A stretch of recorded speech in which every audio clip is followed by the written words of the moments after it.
Guys, great to be here as always. A fantastic lineup of bulls, but you've got a really balanced set of figures this year as well as great phenotype. Is that something that you guys have been concentrating on? Yeah, I mean, I think there's quite a myth out there that you're either going carcass or maternal, or you're going phenotype or numbers, and while it might be harder to do, we don't believe that at all. So we've taken the best phenotype cows, blended carcass into them, and what you see there is the result of that. An incredibly even lineup of cattle, but yet quite a different set of breedings too. Yeah, we've chosen some outcross sires to blend our marbling in. We've used some outcross sires to do that, and we've also pushed a lot. We've tried to maintain our growth while increasing our fat and our IMF. And that's evident in the cattle that we see visually, but it's also evident in the figures. I mean, you've got some very big growth bulls. You've got some bulls with, leading EBVs for IMF as well. Yeah, and look, we're not trying to be the biggest IMF herd in Australia. We believe that there's a balance there, but for us, we wanted to just ensure that our clients are going to hit those marbling, that marble score 3. And so for us, we're sort of pushing for a 2.5 to 3.5. And Stu, there seems to be a good offering of both heifer bulls and also cow bulls as well. This year there's actually probably 3/4 of the herd eligible for heifers, but there's, they can also be used over cows, obviously.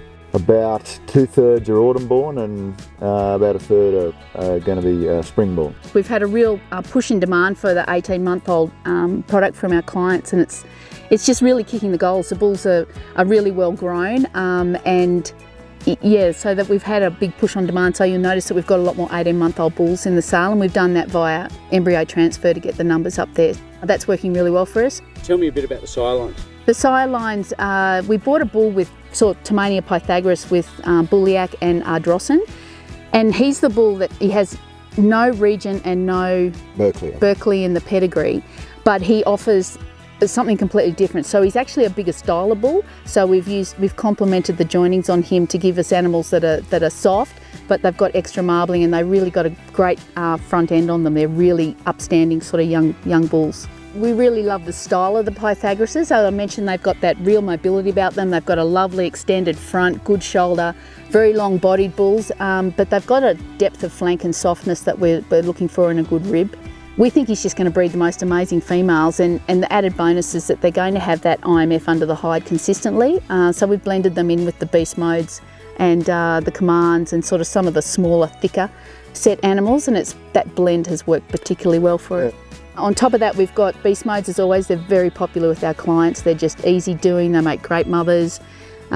He's just been a really breakthrough bull for us, and we've used beast mode over bigger cows, so our beast modes are sort of bigger than your average beast modes, and obviously the foot score data on those is coming through really well. They're doing really well structurally. And then we've got our own sires, so Ben Nevis Monarch, Ben Nevis Newsflash and Ben Nevis Metamorphic, and they've done really well for other people out in the industry, and they've also done exceptionally well for us too, and we're really proud of what they offer, our own unique style. We've had a number of bulls. We've been fortunate to have them going into studs over the last probably 5 years.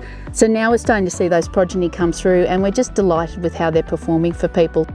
We've got a really nice draft of paratroopers. What we love about the paratrooper is the softness of the skin, and you saw the big muscle in them today, the really big hindquarters that they've got there. Great jaws, classic heads, classic Millamara. He's working really well for us. And then we have Baldridge Forecaster. So he's a bit different again. He's another Prophet son, but he is quite a big frame, later maturing bull. But they have this real presence, and they've got this fantastic head and tremendous length of body. And I'm actually a big fan of the Forecasters, and the females are great. And we've got 2 bulls in particular that I think are probably stud sire in the making Forecasters. And there's a bull that we featured just earlier in the day by Fireball. Yes. Very interesting carp and a very interesting set of figures. Yeah, look, he is a completely unique bull.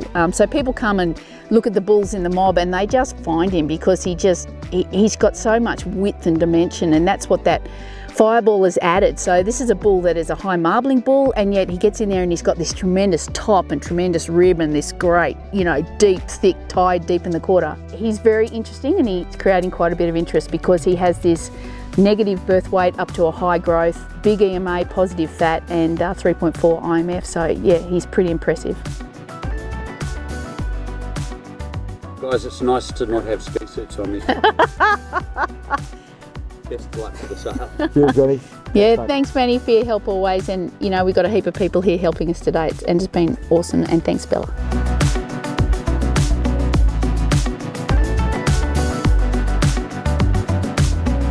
Bunny and the Jets. Do, do, do, do, do. Benny and the Jets. Oh, Benny! Oh, Benny boy. The pipes are calling.